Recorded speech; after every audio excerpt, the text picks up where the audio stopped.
So a very warm welcome to Tanya. I've known Tanya for a long time, and she is a community builder, does mindfulness-based racial awareness, and is a rest facilitator. So we connect with Yoga Nidra. I think we both agreed that it's really, really wonderful. And she holds circles for communities to come together. So rest, exploration, ritual, holding tenderly, conversations around racial awareness. So I'm really looking forward to unpacking some of that. But let's dive in, going back a little bit to when you were a girl.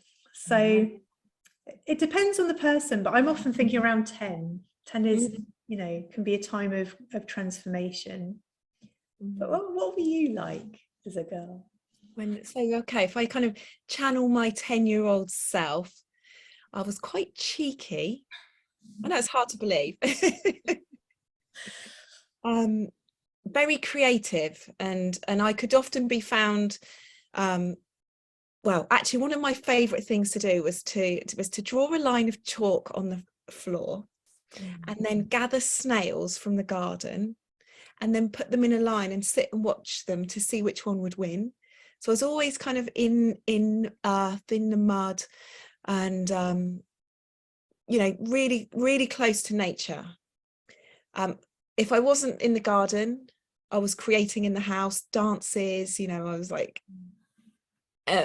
just making up all sorts of crazy dances, and then making my family sit down and enjoy. I say enjoy them, but they're probably enjoying them. Like, I've made a new dance. And actually on Saturday night I was with two friends, and I was showing them a dance it was actually from my 6-year-old self, and I was like, I can still remember every move. So yeah, I was quite sort of flamboyant as I was coming up to that age, but kind of quietly flamboyant. You know, there was that kind of like, I like to play and show and create. I was an only child until I was in my 20s, when I became one of many. And then horses. My life was filled with you know, being with my horse down at the stables, mucking out, you know, riding at the time. Just, yeah, very, what I'd probably say was, on the outside, a seemingly very blessed life, and on the inside very blessed. But also, if I really kind of tune into my 10-year-old self, so sort of the year before I went to secondary school, things started to really shift for me, in that I was like starting to notice my sense of, who am I in this world, you know? And I mean, it had been coming for a number of years, but just, you know, as a younger self, it was more of a feeling, just this feels odd, or something doesn't feel quite right in this space. And then as I kind of got to 10, and then as soon as I started secondary school, everything sort of changed for me, and I kind of lost a sense of comfort in myself. Yeah. Before we talk a bit more about that, so I was just thinking what you were saying about being quietly flamboyant, and I wondered whether there were particular spaces where you felt comfortable to do the dancing and the shows. Was it very specific where you felt sort of safe to do that, or was it anywhere? Yeah, no, it wasn't anywhere. So it was with friends behind bedroom doors, where we would like crank up the stereo, and you know, and in those days we'd have a camcorder. So for anyone that doesn't know what a camcorder is, it's huge camera that, you know, and I remember when we first had a camcorder, and we could video it and then watch ourselves back again and again and again. So I'd love that. But mostly for me, it was either, I suppose I would be what would be called, quite a loner. And so it would be with a friend, not a group of friends. It would be with a friend in that journey up to sort of age 10 and around that age, or my family. So I'd feel most comfortable in my family space, mostly my grandparents. I'd be like, watch this. And they did. And my daughter was the same. And then you were saying it started to shift as you came towards secondary school, and there was that feeling there. Can you say more about how that changed? Yeah, so for me, secondary school felt like it if I kind of use my hands, it felt like it did this. It just kind of shrunk me, you know, to be suddenly like, and at junior school I'm behind a desk, but my junior school was there was woodland all around, so I could go out in the woods, I could go out and connect with nature on every break. And in secondary school it was like, it was concrete, it was a girls' school, so there was, you know, it was all girls, it was quite strict, and yeah, it just felt, you know, everything was kind of, you go to this, then you do that, and it felt like it just shrunk my sense of self. And actually in that also, as a girl of color, I was in the school, and I was literally, well, I was one of two in my secondary school and the only one in my junior school, but it just became very evident that you know, I was being shrunk through lack of connection to nature through the day, and then kind of shrunk through like lack of belonging in many ways. Because you shared a very powerful photo the other day, where you were sat right on the edge, and that spoke, as I say, you know, picture is worth 1,000 words. It's sort of yeah, if you can say a bit more about the belonging side of things. Is there something that could have happened at that point that would have helped you feel a sense of belonging? Could that have been enabled? I think it, where the complete disconnect came from was that I didn't really feel that anybody really held a conversation to have my voice in it. Like, how is it for you? And my mum, bless her heart, she used to take me, I think it was called People in Harmony, and it's still going now, where there were lots of mixed race families, but you know, they'd come from far and wide to have their children see some other mixed race kids. But that was like, you know, a few times a year. But other than that, there was no sense of, oh, you look like me, oh, this makeup suits my skin, or, you know, we've got to have a costume for a school play and you need skin colored clothing. It's like, well, that's not my skin color, and the tights aren't my skin color, and the lipstick doesn't, you know, it was, and the hair products don't work, and nothing really showed me that I had that sense of belonging. And I think if somebody had been able to kind of see what was there, what was happening, and actually allow me to have a voice in that process of trying to find a sense of self, because as you know, as young girls, there's already so many challenges to find a sense of self, and that kind of felt like another massive layer on top. And so you went through secondary school, and what were your sort of hopes at that point? Did you have an idea of what you might do in the future? Did you have dreams? Yeah, and you know, and I can feel the tenderness as you ask that, because my literal dream was to get out. That was it. Like, how long do I have to suffer this? That was my experience of school. I had no idea of what or who I wanted to be. And as I look back and I see my younger self at that age, I'm like, how could she have had any ideas? Everything was so fragmented, and I think at many levels I was in a kind of state of survival just to be there.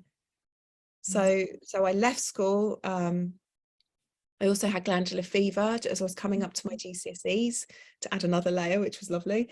And I left school with very limited options, because in those days, if you kind of didn't get good grades in your GCSEs, you know, the pathways were very limited, and it was very much focused on academic, you know, knowledge. So I left and went to college and studied hair and beauty, because it was literally like, I don't know what else to do.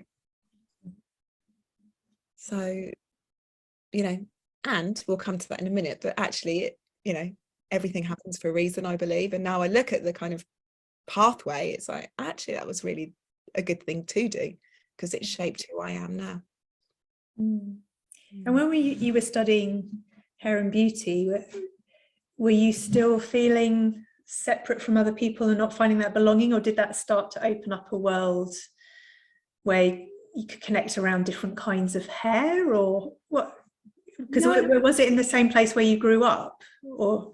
no, it was in the kind of next big town. It's where you live, actually. It was in Reading, so I went to college. Oh, okay. So there were more people that looked like me there. So it opened up new ways of kind of experiencing life. But there was always the dynamic of, and I think it's like, as I kind of look back, it was like, well, then I was there and I wasn't black enough and I wasn't white enough. So there was still that sense of, but oh, okay, I'm here now, but I don't feel like I belong here now. And so it was always this dance until actually, you know, I'm coming into my 50s and towards my, you know, 2 years away from 50, and going, it's only really the last few years that I've gone, aha, okay. So at college, so when I was at college, I actually really enjoyed the creativity of it. But all of the hair that I practiced on was Caucasian hair. Like, I never ever practiced on hair like mine. So it's like, you know, even in that environment, even though there were people of color there, we didn't practice on that hair. It was just not a thing. All the dummies we had, all the makeup we learned. I'm wondering whether, did you start to sort of practice outside of college on each other's hair? Yeah. Or, yeah. Mostly my mum. Ah, okay. Yeah. Whose hair is, you know, straight. My mum's white, straight brown hair. But you know, bless her heart, my mum put up with so much, you know. I said, oh, can I clip at the back? We will shave the back bit. And then I went, oh, and I hadn't put the cover on it, and I just shaved the back of her head. She, you know, to just be like, or I take off a hair dye and go, sorry, mum. So we did used to have a giggle, and I've got some of the practices we were doing at college was around theatrical makeup. So I still have photos of my mum made up as Batwoman and my nana made up as a lizard with cornflakes and green paint all over her face. Wow. So they put up with a lot. But it was, yeah, I mean, and you know, those years were fun. There was still a lot of fun. I had two very, very good friends at college who, you know, we really stuck by each other, and we had a lot of giggles. It was a lot of fun. So at the beginning, I sort of mentioned a few of the things that you do now. So, and you were saying, you know, 2 years or 50, and you feel like finally you're getting that sense of belonging. So can you talk us through how did you eventually get there? Kind of what was the route? Because often when I talk to people, it's a really meandering route.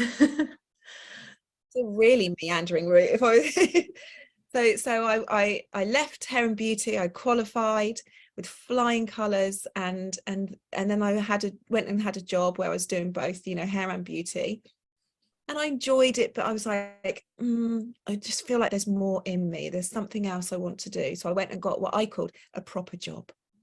I got a proper job in a corporate and worked in telecoms, and I stayed there for just over 7 years. I think, yeah, it's about seven and a half years. And I worked my way up, and I moved from Berkshire, and I moved up to London in the bright lights, and I was in a house share with friends, and, you know, we just had so much fun. And I, you know, was in this very fast-paced environment. And then I just got to the point where I was like, I can't keep up with this pace of life. You know, for me, it was like, it was just relentless. I was in business development, then I was in sales, and it was just, you know, you'd hit one target and the next one was already, you know, on the desk. And during that time, the company was struggling, and they decided to put an offer out to all employees in the London office to take a sabbatical if they wanted to. So you'd still stay on the payroll, you'd still stay on the books, but you wouldn't get paid, and you could take 6 months. And I was like, okay, I'm going to take 6 months off. So I decided that I was going to go backpacking, and I put an advert into Wanderlust magazine. So it's a travel magazine, saying, I really want to go traveling around the world, but I'm a bit nervous to go on my own. You know, none of my friends, they were all working, they all had jobs.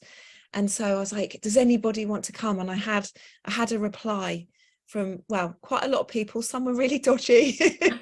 I'll come with you. And I was like, no, it's fine. But a group of women, and we met up once in England, and we decided to go traveling together. So we did. And we traveled, and we went to Asia, and we went to Australia and New Zealand.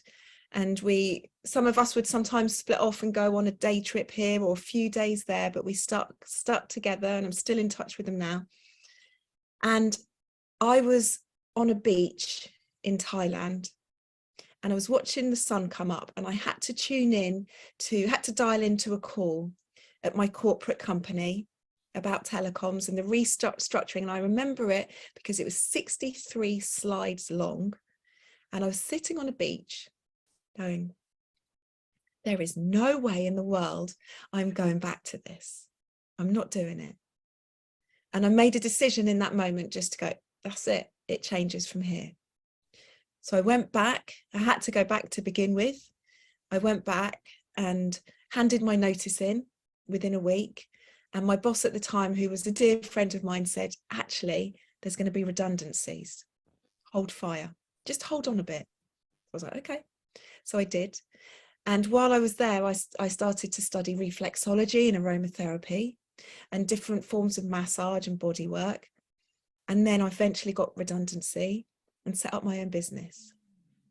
So my path started off in body work, massage, just really just tuning in.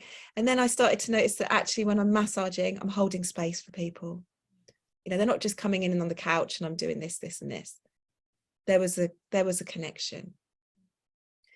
So that went on. I started yoga classes. My teacher at the time said, have you ever thought about training? And I said, no. He said, I think you should. I said, okay. So I did. And then I became a yoga teacher. Then I was a yoga teacher in massage. And then in the yoga training, one of the teachers that came in was a mindfulness teacher to teach us about, the art of meditation. And that for me was like, I was really called to that path. So I then became a mindfulness teacher. I trained in mindfulness. So I kind of think of this meandering path, it was kind of gathering as I went. It's like, and now I can bring that in and also deepen into what I was doing. And so all of that was going on, and particularly it sounds like sort of during the corporate time, from the outset, it sounds like everything looked like it was going brilliantly. But I get this feeling that there was still this sort of sense inside that you weren't quite where you were meant to be or something. Is that right? Yeah, I mean, I think it was because it was so busy and so hectic. And in those days, we were having a lot of fun as well. I was young and, I quite enjoyed putting my suit on and being, like businesswoman. And then, but underneath all of that, what was missing was, the things I loved so much as a child. It's like I was missing my connection to nature. I was missing creativity. And it kind of took coming right away from it, go, okay. It's all there. It's all there in me. Yeah, because nature is a very big part of what you do now, isn't it? Sort of that importance of connecting, that mindful time that you can have in nature. But I was also thinking about what you were saying about the belonging aspect, and with the mindfulness-based racial awareness, sort of that's happened quite recently, hasn't it? That you've really incorporated that into your work. So what was there a particular catalyst for that? There was quite a few. Yeah. And I kind of feel like, as you say that, as you've incorporated it into your work, I feel like it incorporated itself into my work. It was like, this is not going away. And there was so many times where I'm like, I don't want to do this. Like someone else can do that work. And so if I go back a little bit, just to give the kind of overview. So when I started to teach mindfulness courses, I was teaching, I had a flip chart, probably a little bit corporate in some ways. And then one evening there was just a few of us and we sat in a circle and we came together, and it was like, oh, circles have found their way into my life. Here we are. Didn't even know it was a thing. And then continued with that. And then I started doing what we would traditionally call now holding space. So we would be in circles, and then my yoga classes, we'd work in circles, and then I'd run rest practices and, you know, restorative evenings, and everything would be in circles. And then they started to go into women's circles, and I started to go into women's circles and mixed circles, and more I'd be sitting there going, how is this happening again? How is it that I'm the only person of color in these supposedly spiritual spaces? How is it like this? And to me, it's like, you know, that became an inquiry. I just started to notice it, and I'd noticed that there was a language that I would hear in circles with whoever was holding it, not always, but more often than not, where I'd be like, doesn't resonate with me. It's not my experience of life. And actually what was happening was it was becoming quite harmful. I'd come out of the circles just feeling tired, or, you know, triggered, actually. You know, it's like it would affect me, and everyone else would be like, oh, that's amazing, and I'd be like, it's not for me. It's not my experience. So I remember being on a weekend retreat with you where, you know, you voiced that, and you know, that also takes a lot, doesn't it, to be the person that's naming it and putting there in the middle of the circle. There's a lot of emotional work involved in that. Yeah, there's a huge amount. And actually, when I look at other women of color, when we've spoken, who have, you know, been naming it, and I think particularly since like George Floyd and everything that happened, where the whole, you know, everything opened up around race and understanding, is that the labor to open these conversations was often being done by the people that were most harmed. And it's like, there's something in that doesn't sit well. And, you know, for me, there was just a level of exhaustion that was just happening again and again and again and again. And I've heard it so many times that I'm like, it wasn't just me. And so now it's like, it's like, how do we hold these conversations in a way where we minimize harm? You know, I don't think it can be eradicated completely. I'd love to think that would happen one day, but you know, we talk about brave space often, don't we? You know, when we're holding circles, it's like, when I hear someone say this is a safe space, I'm like, no, it's just not reality. But it's like, how do we hold those conversations?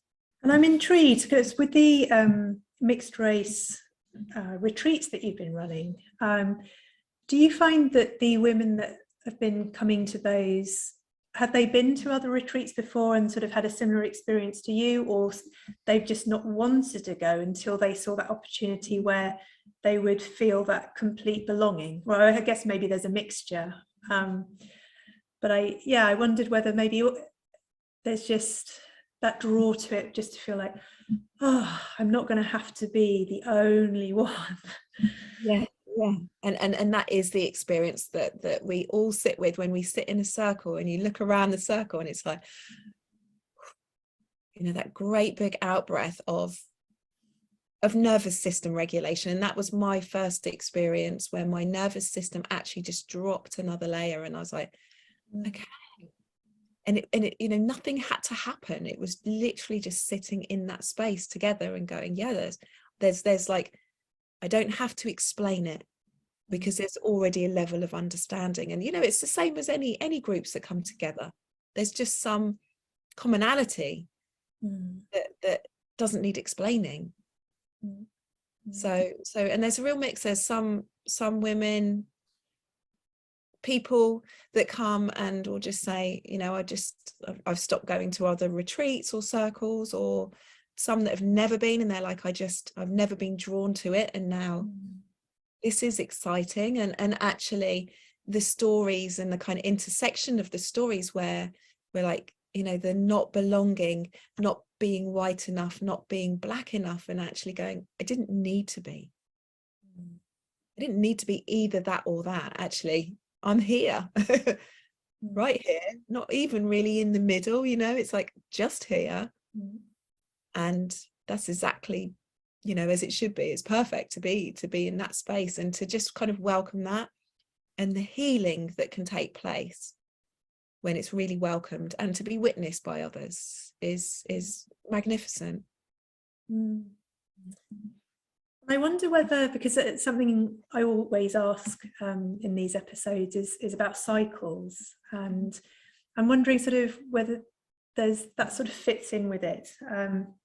Cycles in different ways. So it might be to do with menstrual cycle, it might be sort of cycle in terms of life cycle. But particularly what I was thinking about when you were talking about that sort of feeling of your nervous system being able to settle, and that feeling of safety, is sometimes I've been aware in the past with my own menstrual cycle, there's times when that's easier than other times. So I don't know, any reflection you have on cycles in life that we come across, and how this sort of intersects with your work? Well, so my last cycle, actually I was listening to your yoga nidra when I had my last bleed, which was 2 years in July, 2 years this July. So I'm nearly, you know, coming up towards 2 years of not bleeding. I'm very honoured. And you know what, I knew at that time, I was like, this is my last bleed. I just knew it was the last one. So I cancelled everything, and I put on your day one practice. So I don't think I've shared that with you before, but yeah, it was like I kind of went into this self ceremony of, okay, if this is it, this is what I want it to be like. Now, it was only not even a year worth of cycles when I started to understand about tracking cycles. And actually for me in that, there was a lot of grief of, oh wow, I was literally that crazy woman who, you know, would be, you know, anxious, stressed, reactive just before I bled. And actually what I wasn't realizing, because I didn't know, was it was just my inner critic having a louder voice. I didn't know to rest when I was bleeding. I didn't know to kind of emerge gently and go out, you know, in the kind of ovulation stage and party then. And so, I mean, the gift I have of that knowledge now is I can pass it on to my daughter. But for me, I missed all of that. And I'm like, my life would have been so different if I'd have known that, particularly as a teenager and younger 20s. So now with not bleeding, I'm, you know, officially menopausal. I follow the moon cycles. For me, it's not the same, but it is still beautiful. But, you know, it's like that inner the feeling, the actual blood. It's like I don't have that as a point of reference. But I follow the moon, and I journal every day about, you know, I have a moon diary, which I literally track and notice some kind of pattern, but not in the same way. So I kind of put quite a lot of my energy into my daughter of going, how are you today? Where cycle? You know, it's your autumn. I know it's her autumn. So the moon, and then also the seasons. Like the seasons for me have been such a rich way of practicing, like my yoga nidra practice, my physical practice, my life experiences. You know, generally through the winter I won't go out, or if I do, I'm like back by 9 o'clock, I'm in bed by past, you know. And it's like, no, that is my practice of just wintering and of being.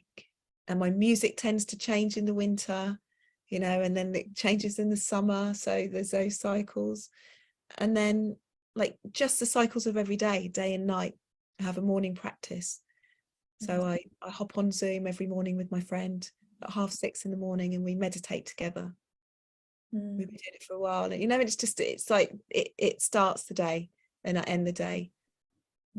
So yeah, it sounds like cyclical living is very much embedded in the way that you, that's that mindfulness, isn't it, of all those different cycles that are happening around us that we can just pretend don't affect us.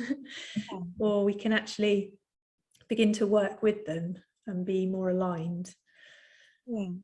And absolutely, and the biggest cycle I'm in at the moment is the cycle of my, I'm kind of walking my grandmother home at the moment. She's coming to the end of her life, so we're in the cycle of approaching death, and that's teaching me so much about how to live. It's like, how do we die well? How do we live well? And how do we hold both of those kind of, it's like, how do we hold those? Because it's really important. It's really important to live whilst we're alive. And so I know you've done a couple of retreats. So do you also have a regular circle that's for dual heritage? Are you getting your kind of regular dose now of the belonging? Yeah. And I've got lots of like dual mixed rich people in my life now. So it's, I've got lots of kind of people that look like me, that have similar stories and journeys of life. And I feel the comfort of that in my life, which is just brilliant, which is why, I'm running these retreats now, because it really is very healing medicine, in this particular pathway. So yeah, I'm lucky. I'm really lucky. I feel like I've got like an extra tribe with all my other tribes. It's brilliant. And I also ask people to tell me about a transformational moment. You've already talked about some, but I wonder whether there's another one that you can share with us, whether it's about that coming into the belonging or something else. There's so many, honestly, there's so many. And I think the one that comes to my mind in this moment is actually sitting when I first sat down in circle, ready to start the circle for the dual heritage women, that particular one was for, and seeing them come up. They walked up the pathway, and we were in the midst of the Devon countryside, and they walked up this pathway, and all the colours of their clothes and their skin and these big curls, and I was just looking at them, and it was just like, wow, it was such a profound moment for me to experience that. So that's one. I mean, there's so many profound moments that I could share, but that's one that, given what we're talking about, that's one that really just reminds me of the importance of why I'm doing what I'm doing as part of my work. And I think that's important as well. It's part of my work, because like my heart's desire is that we all have a sense of belonging. So in order to do that, we all have to be together as well. So what's next? What are you planning? What's on the horizon? On the horizon. So this year is mostly focused on my grandma. So she has my work, because I said, what's my work this year? And I was like, this is my work, not a job, but it's my work. This is where my practice is devoted right now. And then it's soul work, isn't it? Soul work, yeah, totally, total soul work. So we're in this process together, which is beautiful. We're very, very close.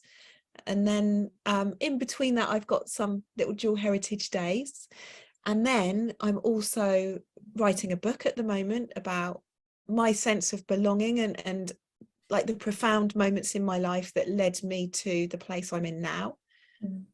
And I'm also writing a workshop for people that hold space to really come and get curious about holding racial awareness tenderly in their circles as well. So that's like coming soon to a circle near you. But yeah, it's not quite ready yet, but it's in progress, and it's nearly there. It's beautiful work. Well, it is fascinating, to hear more about the journey, because I've learned things about you that I didn't know. Where can people find you if they'd like to see more about what you're doing? So I'm on the website is my name, Tanya with a Y, Tanya, Forgan with an F, Forgan, Forgan.com, or on Instagram, which is literally just, my handle is Tanya Forgan, or Facebook. Perfect. Yeah. Well, thank you so much for sharing some of your backstory. And I really look forward to seeing the rest of the story as it unfolds. Thank you.